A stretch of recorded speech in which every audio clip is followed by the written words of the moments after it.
Today,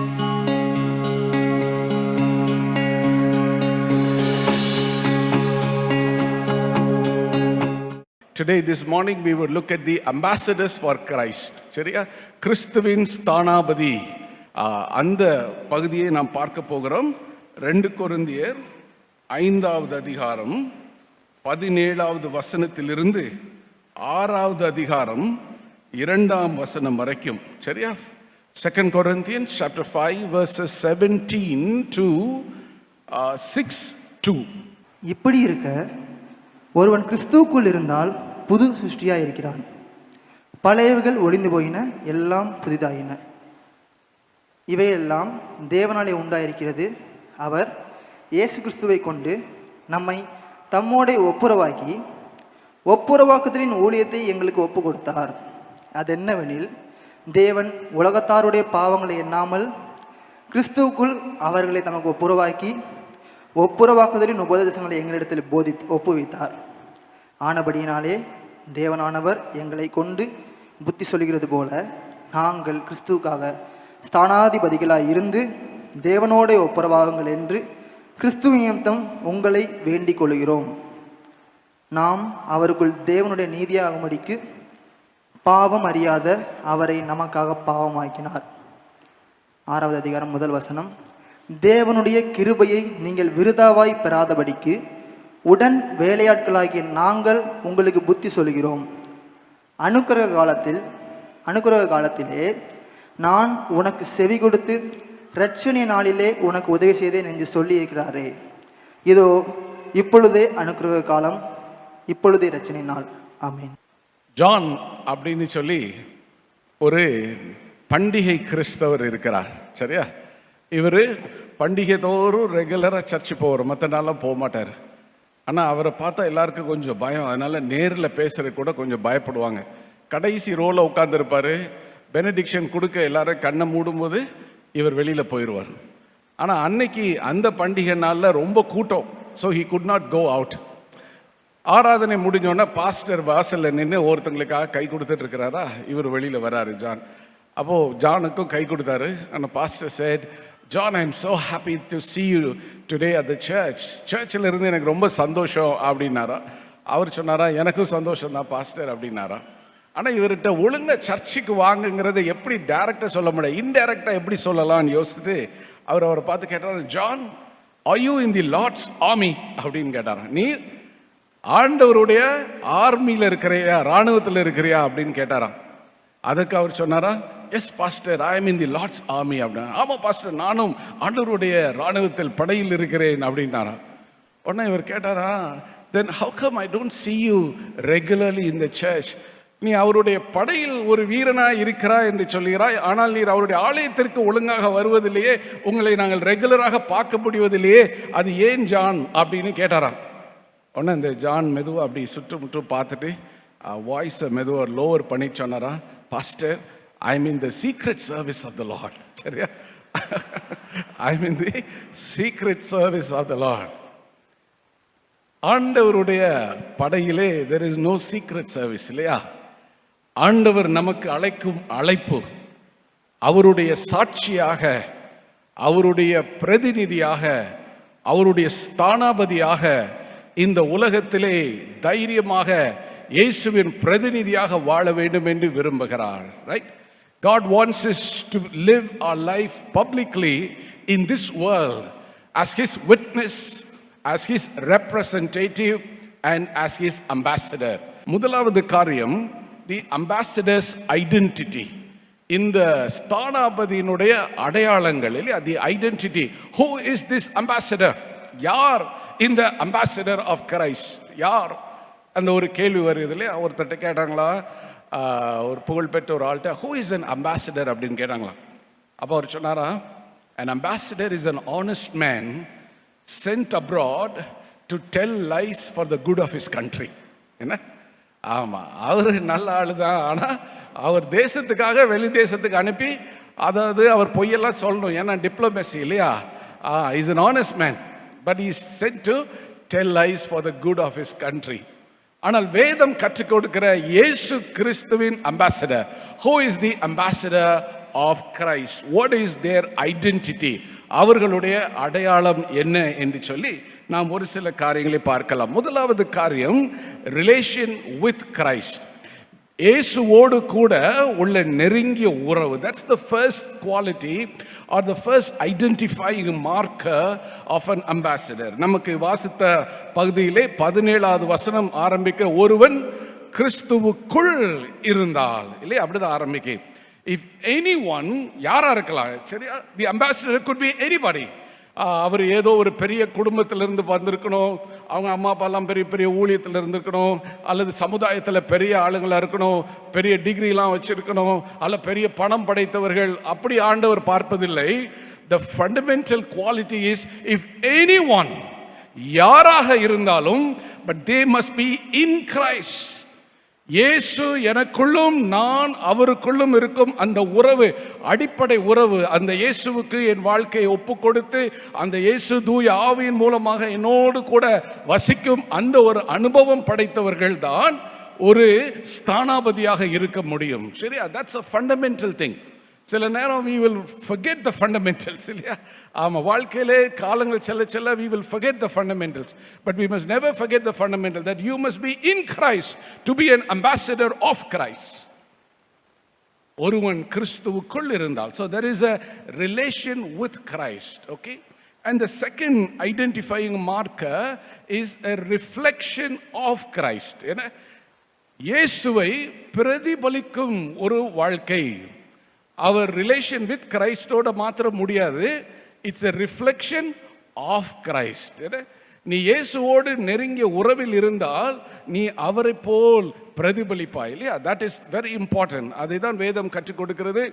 ஆதியிலே மனுக்குலத்தை தேவன் படைத்த பொழுது தேவனின் சாயலிலே படைக்கிறார், in the image of God. So they will be reflecting God and God's glory and God's purposes. ஆனால் பாவம் வந்தபடியினாலே அந்த தேவ சாயல் சிதைந்து போய்விட்டது. எப்பொழுது நாம் இயேசுவுக்குள்ளாக மாற்றப்படுகிறோமோ அப்பொழுது நம்மை கொஞ்சம் கொஞ்சமாக அவரை போல மாற்றிக்கொண்டே இருக்கிறார், இல்லையா? எனவே தான் நேற்று கூட நாம் பார்க்கும்போது 4:16 we are being transformed. It's in the present continuous, it's an ongoing process. அவரை போல மாற்றம் மட்டும் வந்து கொண்டிருக்கிறேன். ஒரு நாள் வருகிறது, 1 யோவானிலே வாசிக்கிறோம், நான் அவரை முகமுகமாய் பார்க்கும் பொழுது we shall be like him. அவரை போல பரிபூரணமாக மாற்றப்படுகிறோம். ஆனால் அதுவரைக்கும் இந்த நாளிலே அனுதினமும் ஆண்டவரோடு நெருங்கி ஆண்டவரை போல மாற்றத்தை பெற்றுக்கொண்டே இருக்க வேண்டும். அப்படி என்றால் இந்த அம்பாசிடர் ஆன ஆள் எப்படிப்பட்டவர்? அவர் தேவனின் சாயலை பிரதிபலிக்க வேண்டும். சரியா? இரண்டாவது காரியம். மூன்றாவது காரியம், ரெப்ரசன்டேஷன் ஃபார் கிரைஸ்ட். இயேசுவின் பிரதிநிதியாக இந்த உலகத்திலே அவர்கள் வாழ வேண்டும். Relation with Christ, reflection of Christ and representation for Christ.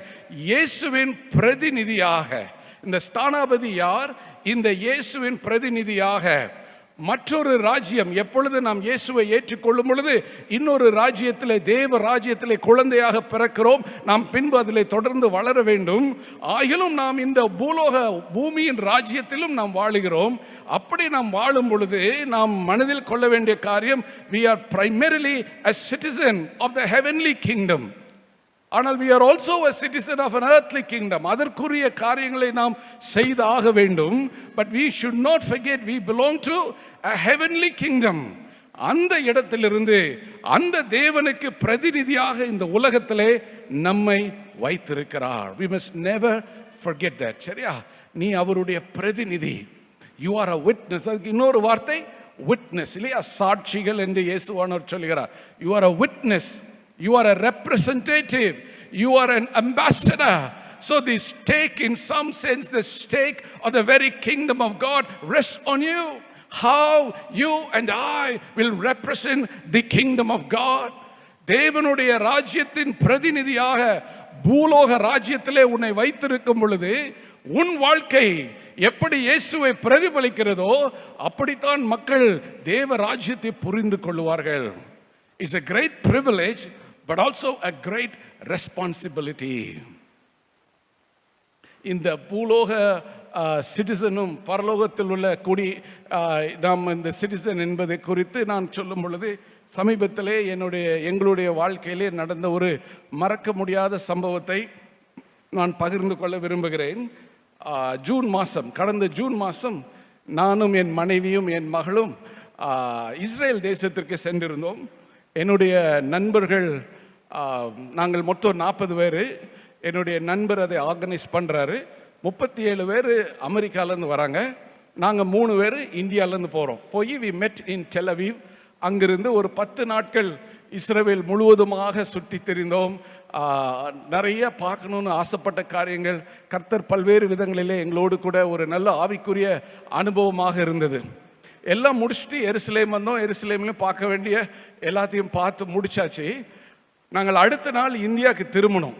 இந்தியாவுக்கு திரும்ப வேண்டிய அந்த சூழ்நிலையிலே என்ன நடந்ததுன்னா, திடீர்னு சொல்லி இஸ்ரேல் என்ன ஆயிடுச்சு, ஈரான் தேசத்து மேலே போய் ஒரு குண்டு போட்டாங்க.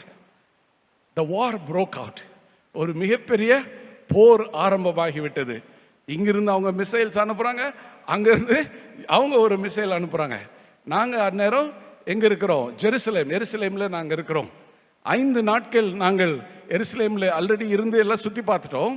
அது போக இன்னொரு 5 நாட்கள் இந்த போரின் மத்தியிலே நாங்கள் வாழ வேண்டியதாக இருந்தது. கடல் கிருபையில் ஒரு நல்ல ஹோட்டலில் தான் தங்கியிருந்தோம். we were in the 5th floor. ஆனால் எல்லா பில்டிங்ஸ்க்கு கீழேயும் there will be a bunker, ஒரு ரூம் அல்லது ஒரு சேஃப் பிளேஸ் வச்சுருப்பாங்க. நல்லா ஃபோர்ட்டிஃபை பண்ணி இரும்புனால் செஞ்சு அதை சுற்றிலுமாக சிமெண்ட்லாம் போட்டிருப்பாங்க. But they will fortify it. ஏன்னா எந்த பாம் மேலே விழுந்தாலும் கீழே போகக்கூடாது என்று சொல்லி எல்லா இடத்துலையும் அப்படி ஒரு பங்கர் இருக்கும். திடீரென்று சைரன் சத்தம் வரும் நம்மளுடைய ஃபோனில். எல்லாரும் அடித்து பிடிச்சி ஓடி மேலே 5வது மாடியில், ஏன்னா லிஃப்ட் எடுத்தால் கூட it is not good. So ஓடி கீழே போய் நம்ம அந்த பங்கரில் போய் நம்ம உட்காந்துக்கணும். தலைக்கு மேலே மிசைல் போகும், பில்டிங் மேலே போகும். எப்போ இந்த பில்டிங் நொறுங்கி மேலே உழுன்னு தெரியாது. ஆனால் நாங்கள் பூமிக்கு அடியில் 2 மாடி கீழே 2 stories டீப்பில் எங்களுடைய பில்டிங் இருக்குது. நாங்கள் அங்கே போய் அவ்விதமாக நாங்கள் அமர்ந்து அவ்விதமாக 5 நாட்கள் எங்கள் காலத்தை நாங்கள் செலவழித்தோம். அப்போ we were trying to get out of the country. பல்வேறு விதங்களில் எப்படி இஸ்ரேலேருந்து வெளியில் வரணும். சரியா? ஆண்டவரே கொண்டு வந்ததுக்கு ஸ்தோத்திரம் ஐயா. ஆனால் எப்படி எங்களை வெளியில் கொண்டு போக போகிறீங்க? ஏன்னா பாதை தெரியாத இடத்திலும் பாதையை உருவாக்குபவர் நம்முடைய ஆண்டவர். எப்படி வெளியில் போகிறோன்னு எங்களுக்கு தெரியாது. ஏன்னா முதல்ல எகிப்து வழியோடி போகலான்னா they thought it's a very risky place, அதனால் போக முடியாது. ஏன்னா குண்டு எல்லாம் வந்துட்டுருக்கு மேலே, எப்படி வெளியில் வருவோன்னு தெரியவில்லை. அப்புறம் இன்னொரு போர்ட் வழியோடி போகணும் அப்படின்னு ஒரு பிளான் இருந்துச்சு. பார்த்தா அதுக்கு முந்தின நைட் அங்கே ஒரு குண்டு விழுந்துருச்சான். ஸோ அதனால் அந்த திட்டம் கேன்சல் ஆகிட்டு இப்படி பல்வேறு குழப்பங்கள் அங்கே போய் கொண்டிருந்த பொழுது எங்கள் கூட வந்த 37 அமெரிக்கர்களும் என்ன செஞ்சாங்கன்னா, அவங்க தேசத்திலிருந்து வந்து அவர்களை இவாக்குவேட் பண்ணி கொண்டு ஜோர்டன் கண்ட்ரி வழியோடி அவர்கள் வெளியேறி விட்டார்கள். அப்போ நாங்கள் சொன்னோம் we will take care of ourselves, we can go through other channels back to our country. அவங்க 37 பேரும் போயிட்டாங்க. யோசிச்சு பாருங்க, 15 நாள் நாங்கள் சேர்ந்து இருக்கிறோம். திடீர்னு அவங்க எல்லாம் போனவுடனே we felt very lonely. சரியா? ஐயோ, நம்ம கூட இருந்த எல்லாரும் போயிட்டாங்க. இப்போ நாங்கள் வெறும் 3 பேர் தான். ஆமாம், எப்படி 3 பேரை மாத்திரம் அக்னியில் தூக்கி போடப்படும் பொழுது 4வது மனிதராக அங்கு ஆண்டவர் அங்கு ஷாத்ராக் மேஷாக் ஆபேத்நேகோவோடு வந்தது போல கர்த்தர் கிருபையாக எங்களோடு கூட வந்தார். அப்படி ஒரு நாள் சடனாக அவங்க எல்லாம் கிளம்பி போனவுடனே we felt very lonely, discouraged to some extent. போய் மேலே இது மாதிரி பாம் அலர்ட் வந்தவுடனே ஓடி போய் பங்கரில் உட்காந்துட்டு திரும்ப அந்த அபாயம் கடந்த உடனே இன்னொரு அலர்ட் வரும். then we can go back to a room. அப்போ எங்கள் ரூமுக்கு நாங்கள் திரும்பி வரோம். திரும்பி வந்தோடனே ரூமில் அப்படி உட்கார்ந்துட்டுருக்குறோம். எப்படி நாம் வெளியில் போக போகிறோம்னு சொல்லும் பொழுது திடீரென்று என் மகள் சொன்னால், that was the first time she was saying this. She said, அப்பா, I think it would be good if we are also American citizens, no? ஆமாம், நான் பல வருடம் அமெரிக்காலே வாழ்ந்தோம், பல முறை குடும்பம் அமெரிக்கா சென்றிருக்கோம். ஆனால் அமெரிக்கன் சிட்டிசன்ஸ் அல்ல. ஆனால் அவளுடைய எண்ணம், சின்ன பிள்ளையா இருக்கிறதுனால அவருடைய எண்ணம் என்னவென்றால், நாமளும் அந்த தேசத்து சிட்டிசனாக இருந்தால் நம்மளையும் அந்த தேசத்துக்காரங்க வந்து பத்திரமா அழைச்சிட்டு போயிடுவாங்களே, நாம் இப்படி தனியாக இங்கே இருக்க வேண்டாம் என்று சொல்லி she was telling, expressing her anxiety. அப்பொழுது ஆவியானவர் எனக்கு இந்த வசனத்தை நினைவு கூர்ந்தார். இல்லையா? It's important to have life lessons, particular in the midst of these difficulties. அப்போ நான் சொன்னேன், சரிம்மா, நீ உன் வேத புஸ்தகத்தை எடுத்து Why don't you turn to Philippians chapter 3 and verse 20? 3:20 பிலிப்பியரை திறந்து பார் என்று சொன்னேன். அப்போ நீ அதை வாசி என்று சொன்னேன். அப்போ வாசித்தா அதில் என்ன எழுதியிருக்கு? Our citizenship is in heaven. நம்முடைய குடியிருப்போ பரலோகத்தில் இருக்கிறது. நீ அமெரிக்க தேசத்து சிட்டிசனா, இந்திய தேசத்து சிட்டிசனா, பூலோகத்தில் இருந்தாலும் இயேசுவினுக்குள்ளாக நீ இருக்கும் பொழுது, when you are in Christ, ultimately our citizenship is in heaven. அந்த கான்ஃபிடன்ஸ், அந்த தைரியம் நமக்கு வரும் பொழுது வாழ்வின் எல்லா சூழ்நிலைகளும், பூலோகத்தில் நடக்கும் எல்லா சூழ்நிலைகளை எதிர்கொள்ள நமக்கு தைரியம் வருகிறது. கர்த்தர் அற்புதமாக ஒரு 2 நாட்கள் கழித்து எங்களை வெளியிலே கொண்டு வந்தார். 4 travel agents in 4 different countries, okay, in Israel, in Jordan, in India and US. 4 travel agent 4 தேசத்துல they have to coordinate, and they took us out of Israel via Jordan and Dubai, and then finally we came to India. ஏன் இதை சொல்லுகிறேன் என்று சொன்னால், வாழ்வின் சில வேளைகளிலே இந்த பூலோக ராஜ்யங்களிலே வாழும் பொழுது பயம் நிறைந்த சூழ்நிலை ஏற்படும். நம்ம எதிர்ப்பவர்கள் இருக்கலாம், நமக்கு பிரியமில்லாத சில காரியங்கள் நடைபெறலாம். ஆனால் நமக்குரிய கான்ஃபிடன்ஸ் என்ன? our citizenship is in heaven.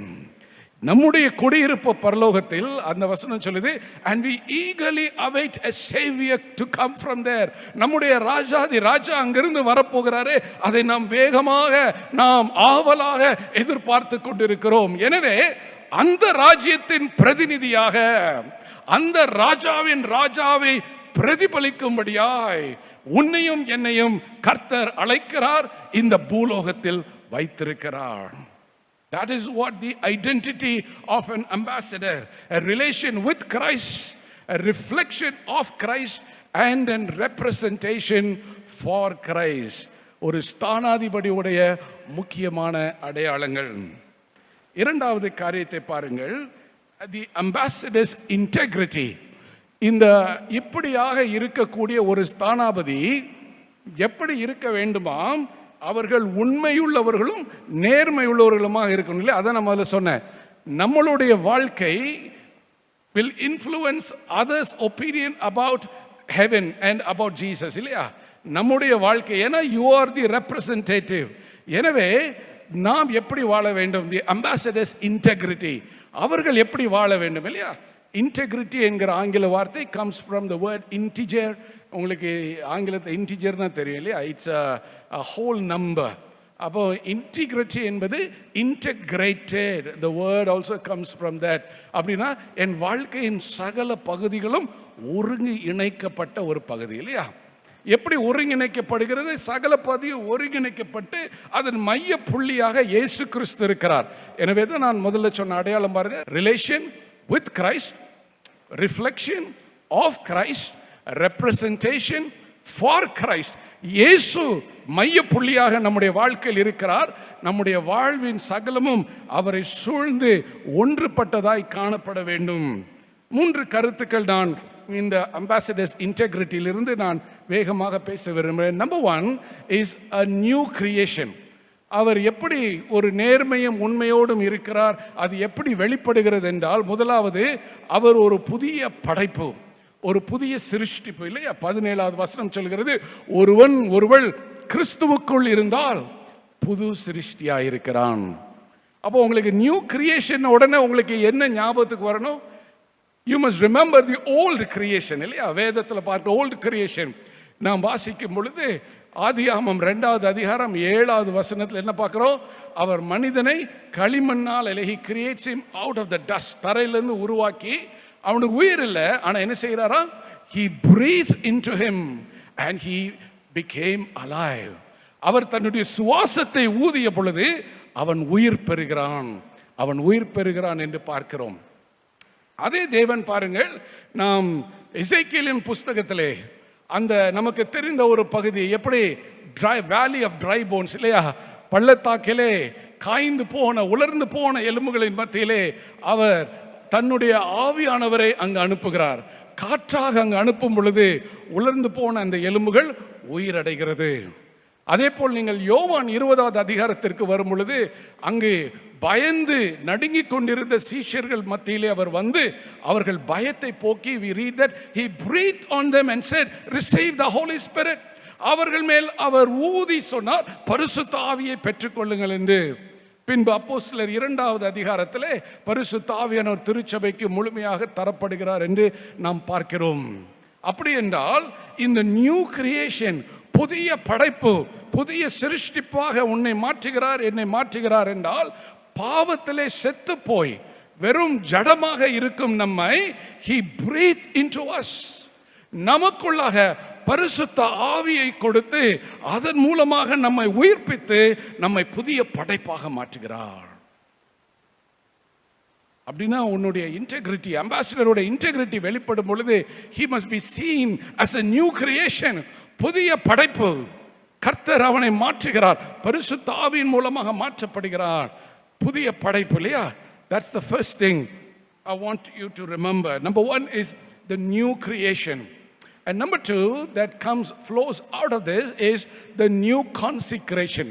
Even புதிய படைப்பாக மாற்றப்படுவதனாலே அவனிடம் ஒரு புதிய ஒப்படைப்பு, புதிய விதத்திலே அர்ப்பணம்.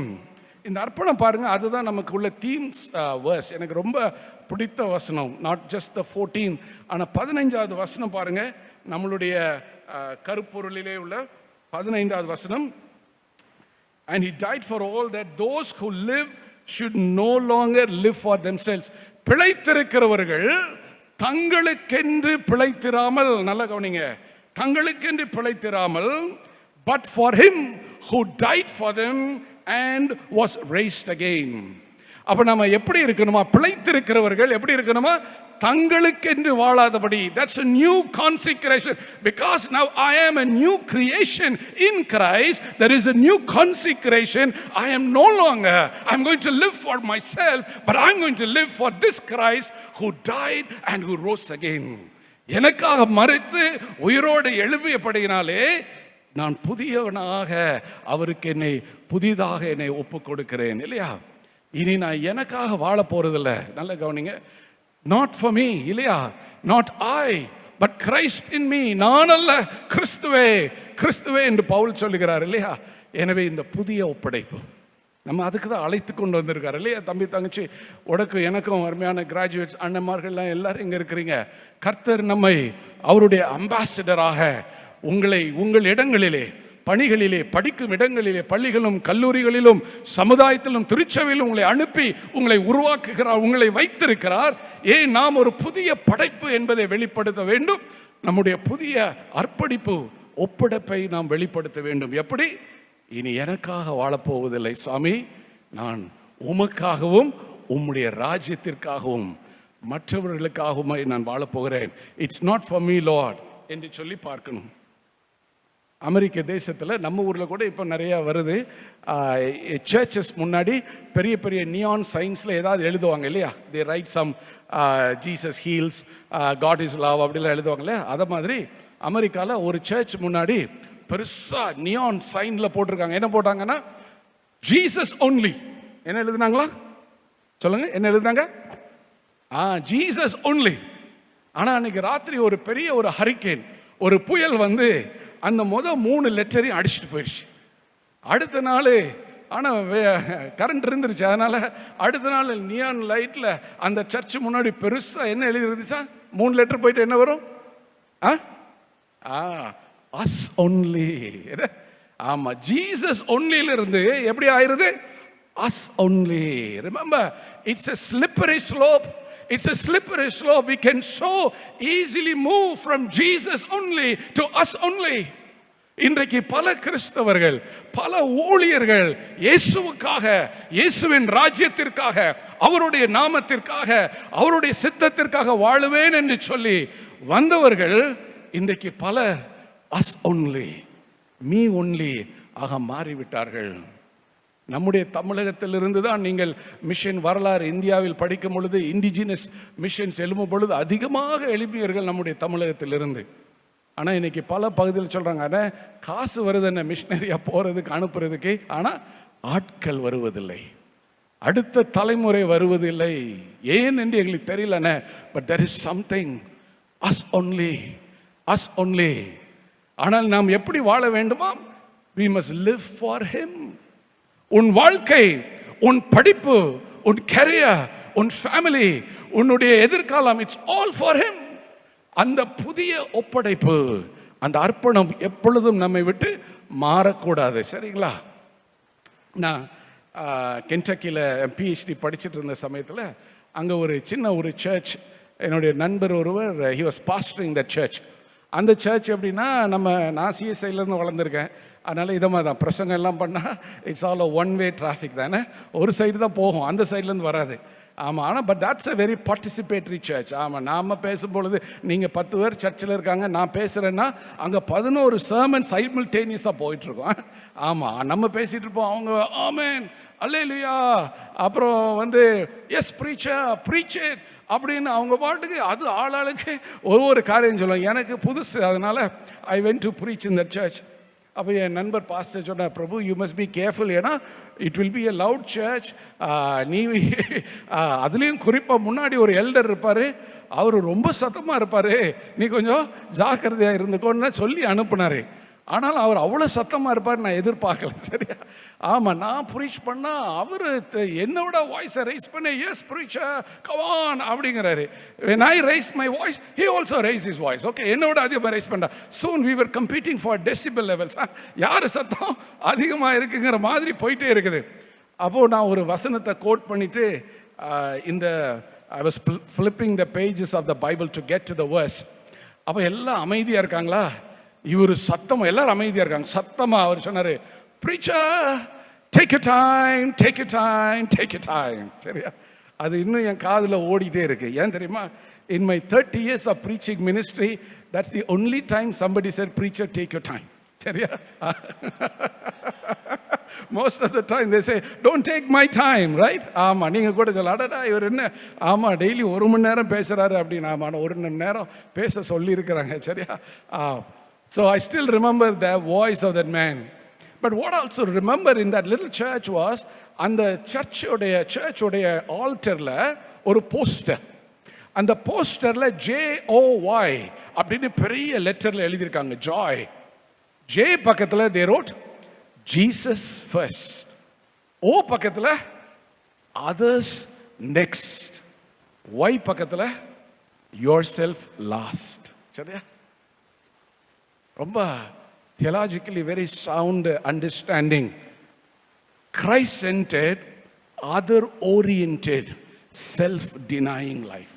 If you would ask me, how would you describe a Christian, I would say he is a Christ-centered, other-oriented, self-denying person. அப்போ இந்த அம்பாசடர் எப்படி இருக்கிறார் பாருங்க. நான் சொன்ன மாதிரி a new consecration, தனக்காக வாழாமல் he is living for Christ and he is living for others. இல்லையா? இயேசுவுக்காகவும் அவருடைய ராஜ்யத்துக்காக வாழும்படியாய் இவர் ஒப்பு கொடுக்கிறார். மூன்றாவது காரியம், he receives a new commission. இல்லையா? It's not only a new creation and he gives a new consecration, but he receives a new commission. என்ன new commission? That he must be an ambassador for Christ. அவருடைய ஸ்தானாபதியாக ஒப்புரவாக்குதலின் ஊழியத்தை செய்ய வேண்டும் என்ற இந்த அழைப்பை அவர் பெறுகிறார். அப்ப அதுல அவர் உண்மையோடு இருக்க வேண்டும். He must be a person of integrity in the new commission he receives. Man of integrity, இல்லையா? And ambassador's integrity. இது ரொம்ப ரொம்ப முக்கியம். சரியா? ரொம்ப இம்பார்ட்டன்ட். 1970 ஆண்டுகளிலே the most popular evangelist, tele-evangelist was Jim Baker. He was a pioneer in television evangelism. ஆமாம், ரொம்ப தொலைக்காட்சி மூலமாக அப்போ தான் புதுசாக வருது. He was a famous evangelist. உலகம் முழுதும் அவருடைய செய்தியை எடுத்து செல்கிறார்கள். He was also a proponent of the prosperity gospel. செழிப்பு உபதேசத்தை தான் சொல்லுகிறார். எனவே அவருக்கு அதிகமான பணம் கொட்டுகிறது. பெரிய பெரிய கட்டிடங்களை வாங்கி பெரிய பெரிய காரியங்களை செய்கிறார். ஆனால் பல நாட்கள் கழித்து அவர் ஊழியத்தை கொஞ்சம் கொஞ்சமாக தேவனை விட்டு பிரிந்து சென்றபடினாலே அவர் ஒரு விலை மாது ஒரு பெண்ணிடம் சென்று விடுகிறார். அவருடைய வாழ்க்கை அதிலிருந்து அப்படியே கீழாக மாறிவிடுகிறது. கடைசியிலே அவருடைய ஃபைனான்ஸ் கணக்குகளிலே சில தவறுகள் செய்தார் என்று சொல்லி அமெரிக்க கவர்மெண்ட் அவரை பிடித்து சிறையில் அடைத்து விட்டது. Imagine, he was the most popular tele-evangelist and his own studio would telecast his message all over the world, and now he is rotting in an American prison. ஒரு சிறையில் இருக்கிறாரு. இப்போ சிறைச்சாலையிலே அவர் யோசிக்க ஆரம்பிக்கிறாரு, நான் இப்படி இயேசுக்காக நல்லா தான் நான் ஆரம்பித்தேன், ஆனால் இப்பொழுது இப்படி வந்துட்டேனே, எனக்கு என்ன ஆனது அப்படின்னு அவர் யோசித்தும் பொழுது கடைசியில் அதெல்லாம் எடுத்து எழுதி ஒரு புஸ்தகமாக வெளியிடுகிறார். அந்த புஸ்தகத்தின் பெயர் ஐ வாஸ் ராங், நான் தவறு செய்து விட்டேன், நான் செய்த தவறுகள் என்று சொல்லி அந்த புஸ்தகத்திலே பல காரியங்களை சொல்லார், including proclaiming prosperity gospel and facilitating a celebrity culture. இதெல்லாமே எழுதுறாரு. அதில் ஒரு வெரி இன்ட்ரெஸ்டிங் காரியம் அவர் எழுதுறாரு. என்ன எழுதுறாருன்னு சொன்னால், நான் என் ஊழியத்தை துவங்கிய பொழுது, நல்ல கவனிங்க, என் ஊழியத்தை துவங்கிய பொழுது என் ஊழியத்தை ஒரு அழகிய பெட்டியை போல நான் பார்த்தேன். சரியா? அந்த பெட்டிக்குள்ளாக இயேசு கிறிஸ்துவின் சுவிசேஷம் என்பதை ஒரு வெகுமதியாக, ஒரு கிஃப்டாக பார்த்தேன். I thought of my ministry as a box that contained the gift of Jesus Christ. அப்படின்னா என் வாழ்க்கை ஒரு நல்ல பெட்டி, ஊழியம் ஒரு பெட்டி, அதில் இயேசு கிறிஸ்து தான் gift. But as time went by, the box got more attention than the gift. இந்த வெகுமதியை விட இந்த பெட்டிக்கு அதிக முக்கியத்துவம் கொடுக்க ஆரம்பித்தோம். That's the danger, my young man, my young woman, whether it's in ministry or your life or your career. Sometimes the box could become, you could give more attention to the box than the gift that is Jesus Christ. அதுதான் slow fat இல்லையா? கொஞ்சம் கொஞ்சமாக நம்ம இயேசுவிடமிருந்து பிரித்து விடுகிறது. அப்புறம் சொல்றார், eventually we spent more time building a bigger box, a better box. In the process we have lost our focus on Jesus Christ.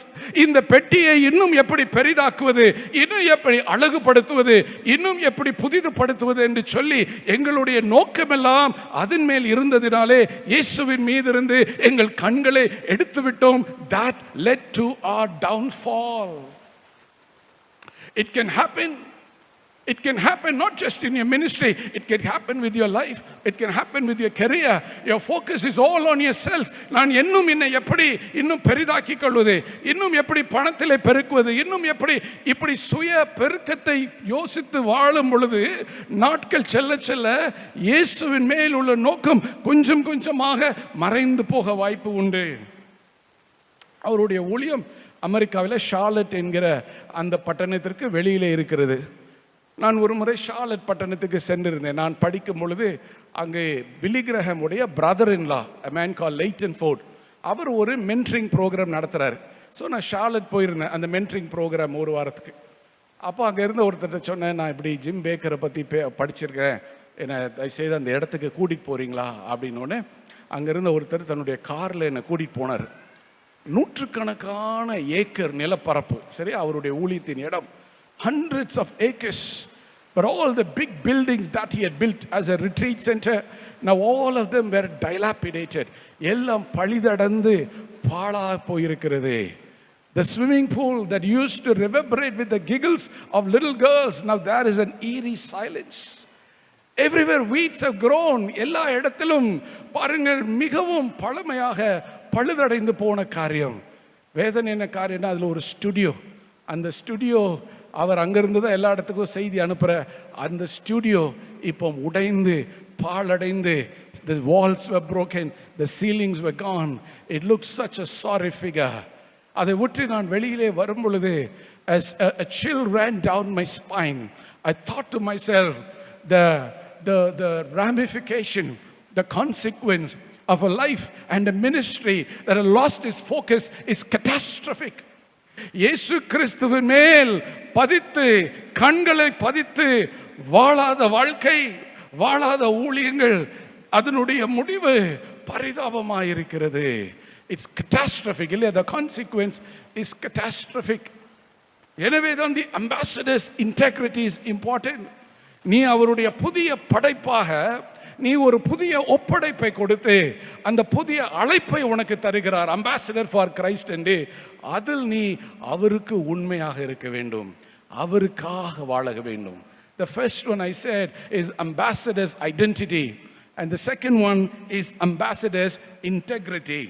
மூன்றாவது காரியம் பாருங்கள், the ambassador's responsibility, அவருடைய பொறுப்பு இல்லையா, பொறுப்பு. நீங்க அந்த 18வது வசனத்திலிருந்து வாசிக்க ஆரம்பிச்சீங்கன்னா முக்கியமான ஒரு வார்த்தை திரும்ப திரும்ப வருது. என்ன வார்த்தை வருது? ரெக்கன்சிலியேஷன், ஒப்புரவாகுதல். சரி, அப்படின்னா என்ன ஆகுதா? தேவன் இயேசுவின் மூலமாக மனுக்குலத்தின் பாவத்தை எண்ணாமல் மனுக்குலத்தை தம்மோடு ஒப்புரவாக்கி கொண்டார். சரியா? This is an act of God. This is from God என்று சொல்ல. All this is from God. ஆனா அது one side of it. இன்னொரு சைடுல என்னன்னா, ஒவ்வொரு மனிதனும் அவர்கள் தங்களுடைய சுய சித்தத்தோடு கூட இந்த தேவனிடம் ஒப்புரவாக வேண்டும் இல்லையா? Each individual. On one hand, God has reconciled sinful humanity through the sacrifice of Jesus on the cross. But on the other hand, every person should personally appropriate that reconciliation இல்லையா? அப்படின்னா முதலாவது காரியம், the means of reconciliation. The means of reconciliation. இந்த ஒப்புரவாதல் எப்படி வருகிறது பாருங்க, very interesting. ஒன்று நம்ம வாசிக்கிறோம், இயேசுவின் மூலமாக வருகிறது இல்லையா? இயேசுவின் மூலமாக 18வது வசனம், who reconciled us to himself through Christ. இயேசுவின் மூலமாக ஒப்புரவாகிறது. You cannot reconcile somebody to God. நல்ல கவனிங்க, that God has already done in Jesus Christ. இயேசுவின் மூலமாக ஒப்புரவாகுதல். ஆனால் என்ன நடக்கு பாருங்க, உங்கள் மூலமாக, இயேசுவின் மூலமாக ஒப்புரவாகுதல் நடைபெறுகிறது சிலுவையிலே. உங்கள் மூலமாக அந்த ஒப்புரவாகுதலின் சத்தியம் வெளியே செல்கிறது. அவர் சொல்லுகிறார் 20வது வசனத்தில் என்ன போட்டிருக்காங்க? God is making his appeal through us. முதல்ல என்ன பார்த்தோம்? Through Christ. இப்போ through us. அப்போ கிறிஸ்துவின் மூலமாக ஒப்புரதல் சிலுவையில் ஆகிவிட்டது. ஆனால் ஒவ்வொருவரும் இயேசுவோடு ஒப்புரவாக வேண்டும் என்றால் நம் மூலமாக ஒப்புரவாகுதலின் செய்தி போக வேண்டும். எனவே தான் இந்த 2வது காரியம் மினிஸ்ட்ரி ஆஃப் ரெக்கன்சிலியேஷன் இல்லையா? ஒப்புரவாகுதலின் ஊழியத்தை நமக்கு ஒப்பு கொடுத்திருக்கிறார் என்று நம்ம வாசிக்கிறோம். அதுக்கு அடுத்த வசனம் மெசேஜ் ஆஃப் ரெக்கன்சிலியேஷன், ஒப்புரவாகுதலின் செய்தியை, சத்தியத்தை நம்மிடம் ஒப்படைத்திருக்கிறார். ஓகே, ஸோ நம்முடைய பொறுப்பு என்ன? அவருடைய ரெப்ரசன்டேட்டிவாக இந்த உலகத்திலே இயேசு கிறிஸ்து மூலமாக தேவன் ஒப்புரவாக்கி விட்டார் என்ற சத்தியத்தை நம் மூலமாக தேவன் அறிவிக்க விரும்புகிறார். நல்லா கவனிங்க. That's why that integrity is very important, right? Because you are the medium through which the message goes through, and in many sense the medium itself is a message. Through us, God is appealing to the world. The means of reconciliation, both Christ and the means of the message of reconciliation through us. And in the ministry of reconciliation, in the message of reconciliation, God has entrusted in our hands இல்லையா? நம்முடைய கரத்திலே கொடுக்கிறார் இந்த ஒப்புரவாக்குதலின் ஊழியம். அப்போ உன்னை ஆண்டவர் உன்னுடைய இடத்திலே ஸ்தானாபதியாக ஏன் வைத்திருக்கிறார் என்றால் இந்த ஒப்புரவாகுதல். முதலாவது நாம் அவர்கிட்ட ஒப்புரவாகிறோம் இல்லையா?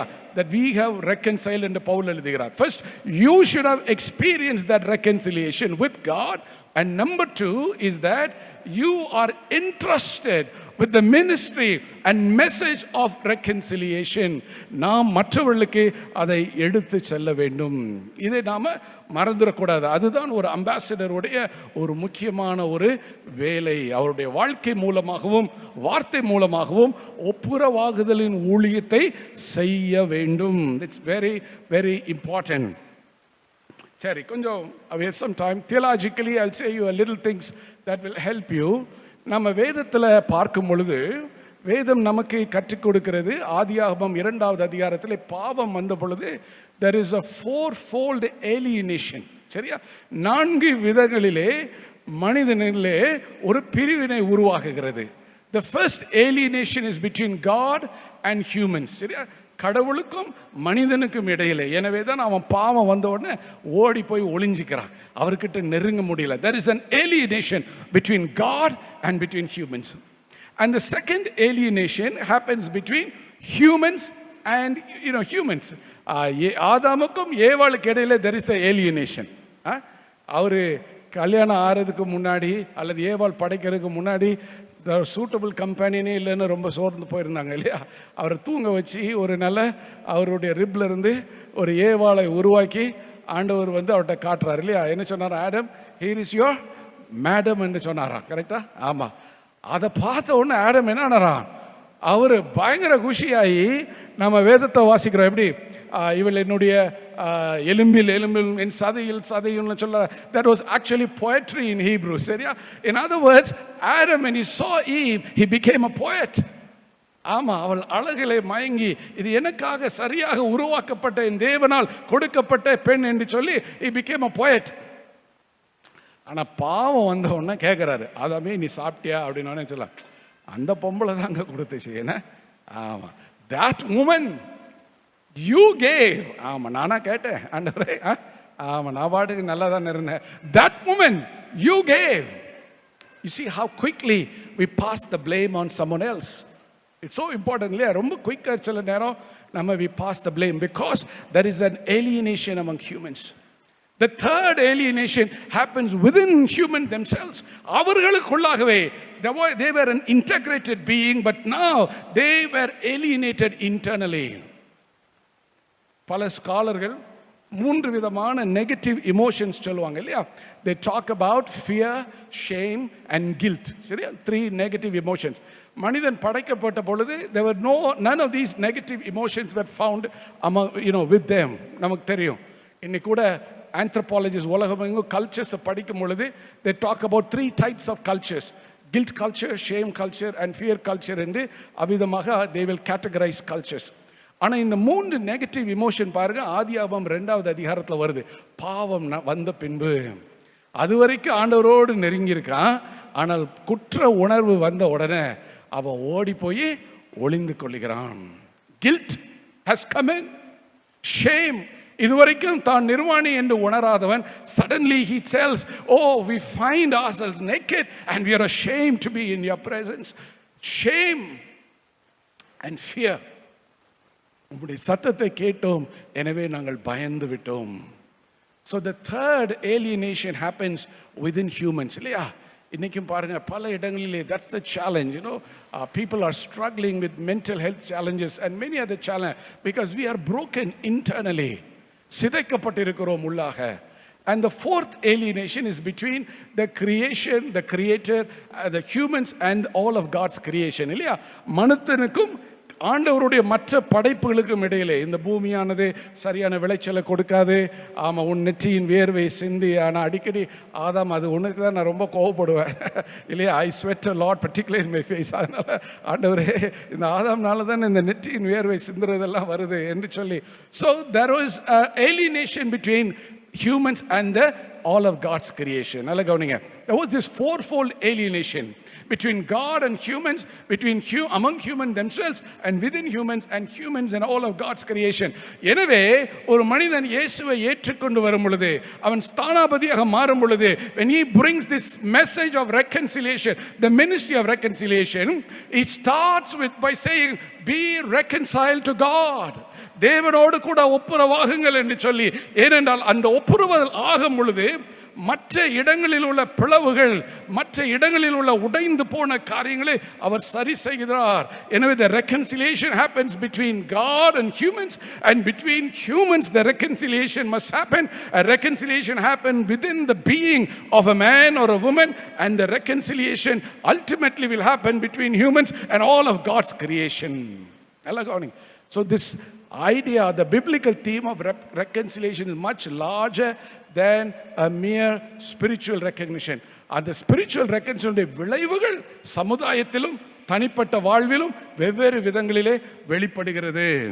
எனவே தி ambassador உடைய ரெஸ்பான்சிபிலிட்டி என்னவென்றால், he is a representative and he is involved in the ministry of reconciliation. உன்னுடைய இடத்திலே நீ சென்று be reconciled to God. எப்பா, நீ இறைவனை விட்டு பிரிந்திருக்க வேண்டாம். பாவத்தினாலே பிளவுபட்ட வாழ்க்கை வாழ வேண்டாம். உனக்கும் உன் குடும்பத்துக்கும், உனக்கும் உன் பிள்ளைங்களுக்கும், உனக்கும் உன் மனைவிக்கும் அந்த பிரச்சனையிலும் பிளவுபட்டு வாழ வேண்டாம். But in Christ God could reconcile. It is God's way of bringing things together. It's God's way of making things new as God's kingdom continues to unfold, and as He is orchestrating human history towards a grand climax. One day His kingdom will be consummated. அவருடைய ராஜ்யம் முழுமை பெறும் பொழுது, முற்றிலும் நிறைவேறும் பொழுது, behold, I make all things new. நான் சகலவற்றையும் புதிதாக்குகிறேன். அந்த தேவனின் ராஜ்யத்தின் ஸ்தானாபதியாக நீங்கள் புறப்பட்டு போங்க. சரியா? தைரியமாக இயேசுவுக்காக போங்க. இது ஏதோ நம்முடைய சுய பலத்தில் நடக்காது, சுய முயற்சியில் நடக்காதுங்க. ஆனால் அது எது நம்மை உந்தி தள்ளுகிறது பாருங்கள், கிறிஸ்துவின் அன்பு. அதான் அவர் சொல்றாரு, நம்மளால் புரிந்து கொள்ள முடியாத ஒரு வசனம். I want to point out here. It says God was in Christ reconciling the world to Himself. இன்னைக்கு நிறைய பேர் நம்முடைய திங்கிங் என்னன்னா, ஆண்டவர் என்ன ஹெவன்லி ஃபாதர் வந்து அவர் is a very angry father.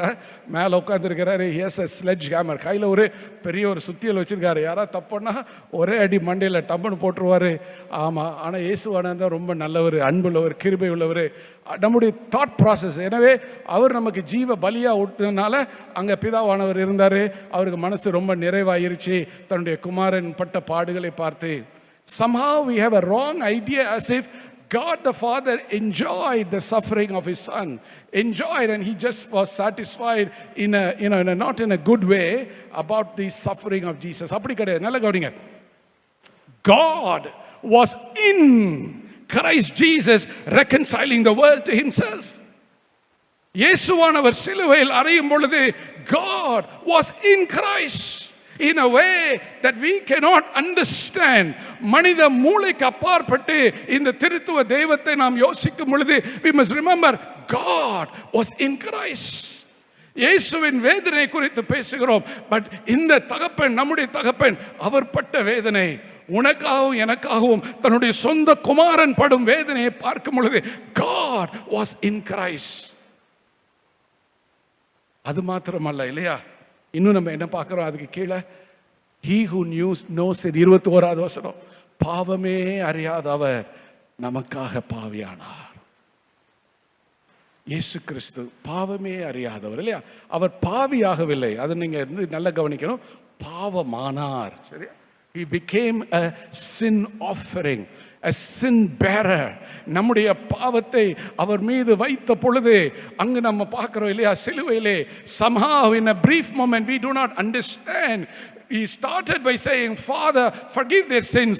ஆனால் நான்காவது அவருடைய அட்ரன்ஸுக்கு வரும்பொழுது சொல்லுகிறார், My God, why have you forsaken me? You and I can never ever fathom the depth of God's love. இந்த தேவனின் அன்பின் ஆழத்தை அகலத்தையும் நம்மால் புரிந்து கொள்ள முடியாது. அருமையான தம்பி தங்கச்சி, இந்த தெய்வத்தின் அன்பினாலே உந்தப்பட்டு, அவருடைய தியாகத்தினாலே உந்தப்பட்டு, அவருடைய ஸ்தானாபதியாக நம்ம போய் நிற்க போறோம். இது சாதாரண வாழ்க்கையில் அவருடைய ஸ்தானாபதியா இந்த earthly kingdomல when you are representing the eternal kingdom, உனக்கு எதிர்ப்பு வரதான் செய்யும், உனக்கு போராட்டம் வரதான் செய்யும், அடிகள் வரதான் செய்யும். நம்மை தூற்றுபவர்கள், நம்மை எதிர்ப்பவர்கள் அதிகமாகுவார்கள். ஆனால் Christ's love compels me, இல்லையா? இதே அதிகாரம் தான் முன்னாடி உள்ள வசனம். கிறிஸ்துவின் அன்பு நெருக்கி ஏவுகிறது, என்னை நெருக்கி ஏவுகிறது. கிறிஸ்துவின் அன்பு. ஜான் ஸ்டார்ட், அந்த புகழ்பெற்ற தேவ மனிதர், brilliant scholar, cross of Christ என்று தன்னுடைய புஸ்தகத்தில் சிலுவையை குறித்து எழுதுகிறார். இப்போ எழுதும்போது சொல்கிறாரு, நான் ஏஷியன் கண்ட்ரிஸ்க்கு ட்ராவல் பண்ணும்போது புத்திஸ்ட் டெம்பிள் போவேன். அங்கே போய் புத்தாவுடைய ஸ்டாச்சு முன்னாடி நின்றுன்னா, புத்தாவுடைய ஸ்டாச்சு ரொம்ப அழகாக அமைதியாக இருக்கும், இல்லையா? ஒரு சின்ன புன்முறுவல் இருக்கும், தலைக்கு மேலே ஒரு ஹேலோ இருக்கும். ஆமாம், as if he has transcended the pains of the world. அதை தான் புத்தாவுடைய ஸ்டாச்சுவில் நம்ம பார்ப்போம் அப்படின்னு சொல்லிட்டு இப்படி எழுதுறாரு. But after some time in my mind I turn away. என்னுடைய மைண்டில் கொஞ்ச நேரம் தான் அதை பார்க்க முடியும். But after some time I turn away அப்படின்னு சொல்றாரு. அண்ட் இன் மை மைண்ட், என்னுடைய சிந்தையிலே, I turn to that lonely, twisted, tortured figure on the cross, nails driven through hands and legs, limbs wrenched out, back lacerated, plunged into God forsaken darkness. இறைவனால் கைவிடப்பட்ட இருளிலே தள்ளப்பட்ட அந்த இயேசு சொல்லிட்டு கடைசியில் சொல்றாரு, that's the God for me, that's the God for me. அம்மா, ஐயா, தம்பி, தங்கச்சி, that's the God for you. உன்னை நேசிக்கும், உனக்காக இந்த உலகத்தில் வந்து பாவ பலியானாரே, that's the God for you and me, and that's the Christ. அந்த அன்பு உன்னை நெருக்கி ஏவ வேண்டும், நெருக்கி அவருடைய ஸ்தானாபதியாக இந்த உலகிலே அனுப்ப வேண்டும். கடைசி காரியத்தை நான் கூறி முடிக்கிறேன். The last one is the ambassador's authority. அவருடைய அதிகாரம் எங்கிருந்து வருகிறது? நான் சொன்னேன் இல்லையா, நம்ம இந்த ஸ்தானாபதியாக இருக்கும்போது நமக்கு எதிர்ப்புகள் வரும், போராட்டம் வரும், பிரச்சனை வரும். ஆனால் நம்மளுடைய அதிகாரம் எங்கிருந்து வருது? முதல்ல சொன்ன, we understand we belong to another kingdom. சரியா? our citizenship is in heaven. நம்முடைய தெய்வம், அவர் சொல்ல, God is appealing through us. அப்படின்னா I am backed by God's authority. அந்த தைரியத்திலே அவர் முன் செல்றார் இல்லையா? the authority of our ambassador, it comes from God. வெறும் அத்தாரிட்டியோடு அவர் முடிக்கல. ரெண்டாவது காரியம் பாருங்க, இன்டென்சிட்டி. சரியா? இன்டென்சிட்டிங்கிற அந்த வேர்டு நமக்கு லத்தீன் மொழியில் இன்டென்சஸ் அப்படிங்கிற ஒரு வேர்ட்லேருந்து வருது. That means stretched out. அதாவது நாம் இழுக்கப்பட்டு இல்லையா, நமக்காக அதிகமாக இன்டென்ஸ் இல்லையா, அதிக முயற்சி, என்னுடைய எல்லாவற்றையும் ஒரு காரியத்துக்காக கொடுப்பது, அந்த இன்டென்சிட்டி. பாருங்க, 20வது வசனத்தை சொல்றாரு, கிறிஸ்துவோடு ஒப்புரவாகுங்கள் என்று வேண்டிக் கொள்கிறேன். ஆங்கில வேதம் சொல்கிறது, I implore you, I beseech you, I plead with you. அதனுடைய மூல அர்த்தத்துக்கு போகும் பொழுது ஒரு அவருக்குள்ளாக உள்ளான மனிதனிலே ஒரு பெரிய வலியோடு சொல்கிறார், I plead with you, I plead with you, be reconciled to God. வேதத்தில் அடிக்கடி புதிய ஏற்பாட்டில் பார்க்க ஒரு காரியம், Jesus was moved with compassion இல்லையா? Jesus was moved with compassion. 12 times you see that in the synoptic gospel. 5 முறை you see that in Matthew. 4 முறை மார்க்கிலே வாசிக்கிறோம், 3 முறை லூக்கிலே வாசிக்கிறோம். that Jesus was moved with compassion. அந்த மூவ்ட் வித் கம்பேஷன் என்கிற மூல பாஷையின் அர்த்தம் என்னவென்று சொன்னால், ஒரு மனிதனின் உள்ளான உறுப்புகளிலே, like their intestine or their stomach, their gut, உள்ளான உறுப்புகளிலே ஒருவர் வேகமாக அதை பிடித்து அசைக்கும் பொழுது ஏற்படும் ஒரு வலி இயேசுவுக்குள்ளாக ஏற்படுகிறது. they are like sheep without shepherds. அப்படின்னா உங்களை உங்கள் இடத்திற்கு ஊழியத்திற்காக அவருடைய ஸ்தானாபதி அனுப்பும் பொழுது, உள்ள வர ஸ்டூடெண்ட்ஸை பார்க்கும் பொழுது, இயேசுவை அறியாத கிராஜுவேட்ஸை பார்க்கும் பொழுது, அந்த வலி உங்களுக்குள்ள வருதா? Do you have that? I developed a spectrum of along these lines இல்லையா? நம்ம இங்கிலீஷில் கிரீக்கில் பேத்தாஸ் என்று சொல்லுவோம். அரிஸ்டாட்டில் என்கிற அந்த பெரிய வல்லுனர், கம்யூனிகேஷன் ஸ்காலர், ஃபிலாசபர், ரெட்ரிக் என்கிற தன்னுடைய புக்கில் ஒரு நல்ல செய்தியை கொடுக்கும் பொழுது 3 காரியம் இருக்கணும். there should be logos, there should be ethos, and there should be pathos இல்லையா? லோகோஸ் என்றால் கண்டென்ட், நல்ல கண்டென்ட், சத்தியம் இருக்கணும்.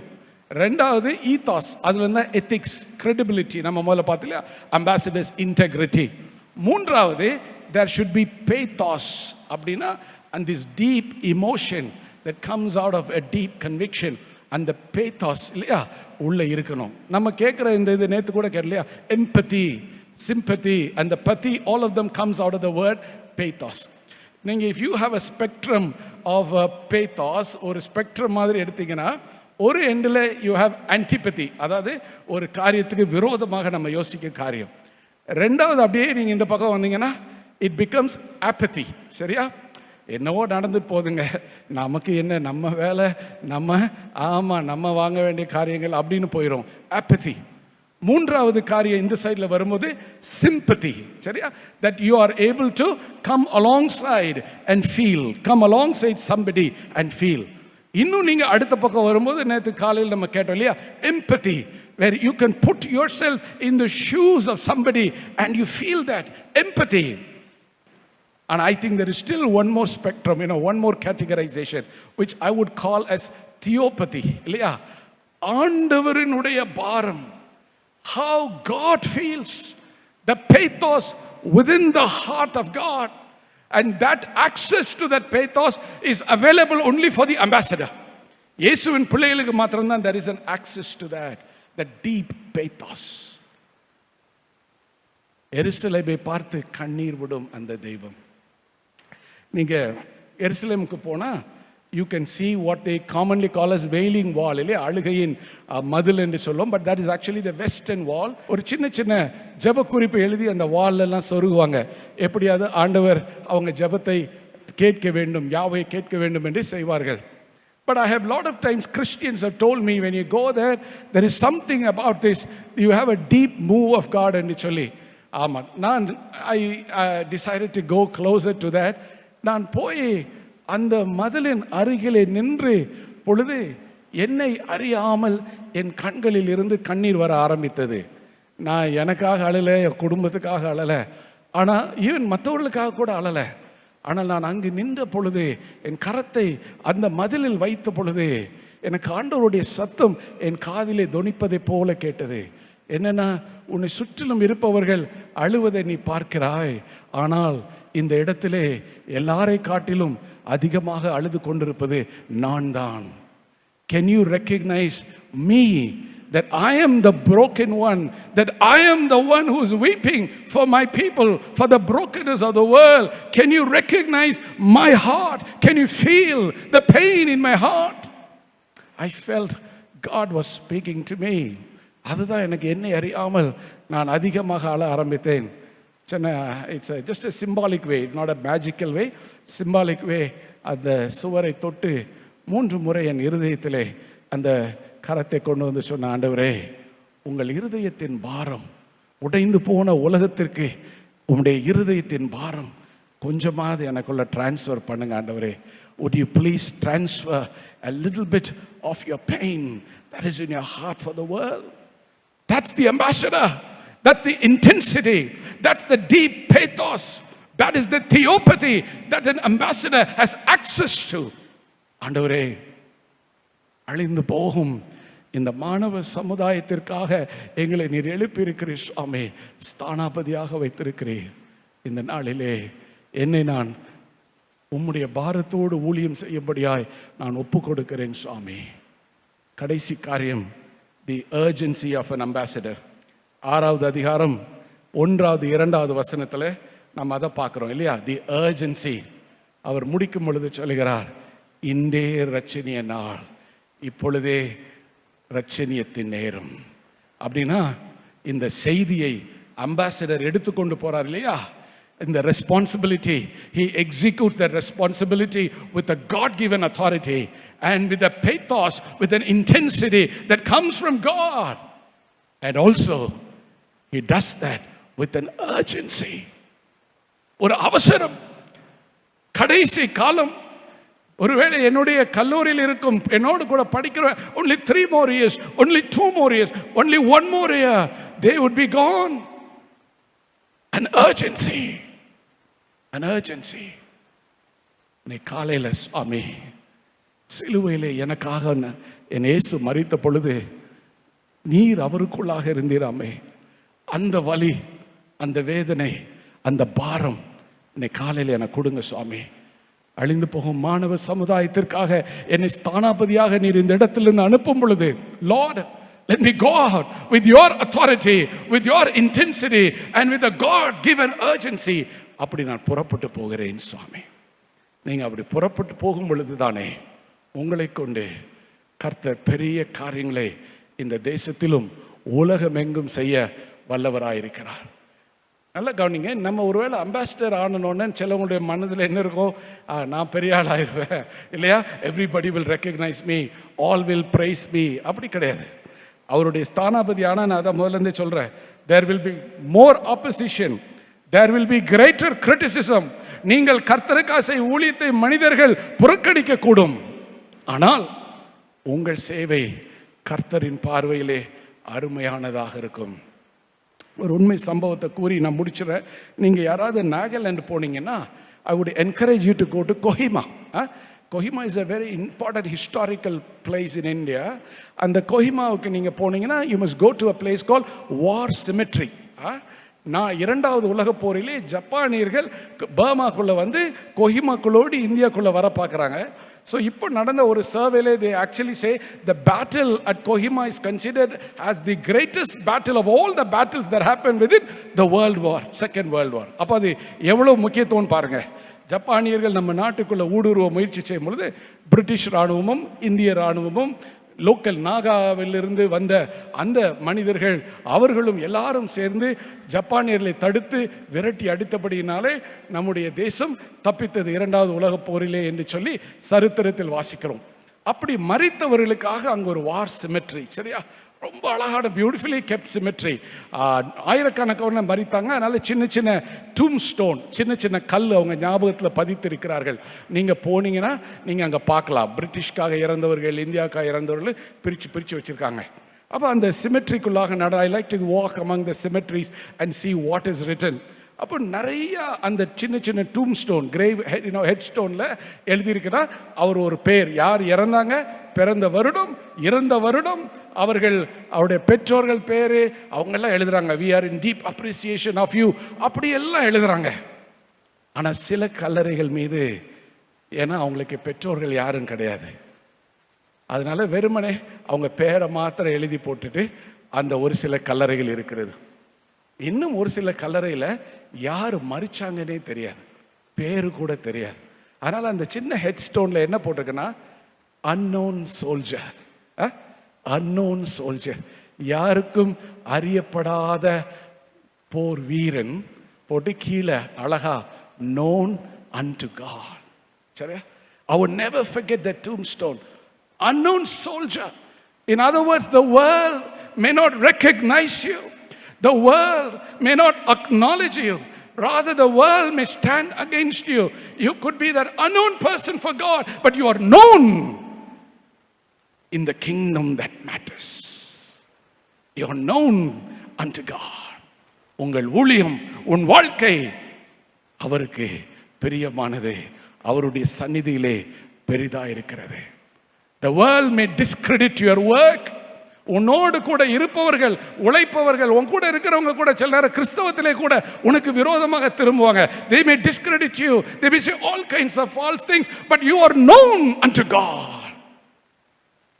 தேவன் முன்பாக தெரிந்து கொள்ளப்பட்டவர்கள்.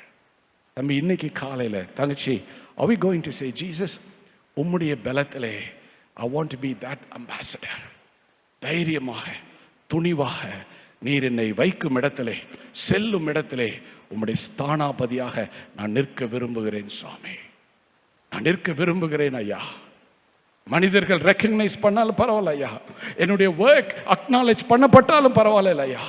I could be that unknown soldier, but I am known to you, Lord. At the end of the day, that's all matters. That's all matters. That's all it matters. கண்களை மூடி நாம் ஜெபிப்போம். எங்களை நேசிக்கிற அன்பின் ஆண்டவரே, எங்களுடைய வாழ்க்கையை பார்க்கும் பொழுது நான் யார், நாங்கள் யார் சுவாமி? Who is equal to such a task என்று பவுல் சொல்லுகிறார் ஐயா. ஆனால் எங்களையும் உம்முடைய அன்பினால் அழைத்து, உம்முடைய தியாகத்தினாலே எங்களை மீட்டு கொண்டு உம்முடைய ஸ்தானாபதியாக எங்களை நீர் அனுப்புகிறீர் சுவாமி. எங்களுடைய கல்லூரிகளிலும், எங்களுடைய வேலை ஸ்தலங்களிலும், வீடுகளிலும், திருச்சபையிலும், சமுதாயத்திலும், உலகமெங்கும் உம்முடைய ஸ்தானாபதியாக எங்களை அனுப்புகிறீர் சுவாமி. இந்த காலையிலே சுவாமி, ஒரு உண்மையுள்ள ஸ்தானாபதியாய் வாழும்படியாய் என்னை ஒப்பு கொடுக்கிறேன் சுவாமி. சின்ன காரியம் கூட கொஞ்சம் கொஞ்சமாக என்னுடைய பார்வை உம்மிலிருந்து பிரிந்து, ஆண்டவரே, என்னுடைய ஃபோக்கஸ் உம்மிலிருந்து மாறி வேறு காரியங்களுக்கு போய்விடக்கூடாது சுவாமி. Lord, may we not focus on the box and lose our attention of the gift that is Jesus Christ.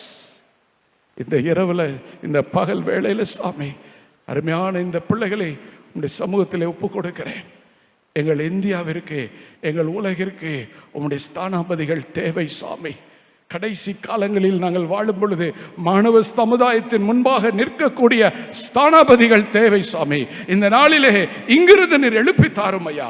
புதிய தலைமுறை ஸ்தானாபதிகளை எழுப்பித்தாரும் இயேசுவின் நாமத்தினாலே. ஓ, in the name of the mighty name of Jesus Christ, we pray today that you would raise a whole new generation of ambassadors for Christ, for the ministry among students, Lord. உம்முடைய நாம மகிமைக்காக இந்த மாணவர்கள் மத்தியிலே எழும்பும்படியாக புதிய தலைமுறை ஸ்தானாபதிகளை எழுப்பித்தாரும் சுவாமி, எழுப்பித்தாரும். நீர் அப்படி செய்கிறபடியால் ஸ்தோத்திரம், ஸ்தோத்தரிக்கிறோம் சுவாமி, ஸ்தோத்தரிக்கிறோம்.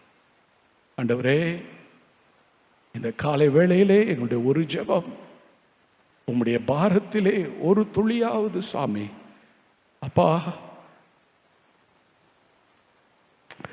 உம்முடைய பாரத்திலே ஒரு துளியாவது எங்களுடைய பாரத தேசத்திற்காக உமக்குள்ள பாரதத்திலே ஒரு துளியாவது என்னுடைய இருதயத்திலே, எங்களுடைய இருதயத்திலே இந்த காலையிலே நீர் போட வேண்டும்படியா ஜெபிக்கிறோம் சுவாமி. பரிசுத்த ஆவியினாலே தேவ அன்பு எங்கள் இருதயத்திலே இந்த காலையிலே ஊற்றப்படட்டும் சுவாமி. போதுமாண்டவரே, Lord, enough is enough, Lord. Enough of the days of mediocrity. Enough of the days of complacency. ஏனோ வாழ்றோம், எப்படியோ இருக்கிறோம், ஏதோ ஊழியம் செய்றோம், ஏதோ மாணவ ஊழியத்தில் இருக்கிறோம். அந்த நாட்கள் போதும், போதும் ஆண்டவரே. ஒரு புதிய வரலாற்றை உருவாக்கும்படியாய் இந்த காலையிலே எங்களை ஒப்புக் கொடுக்கிறோம்.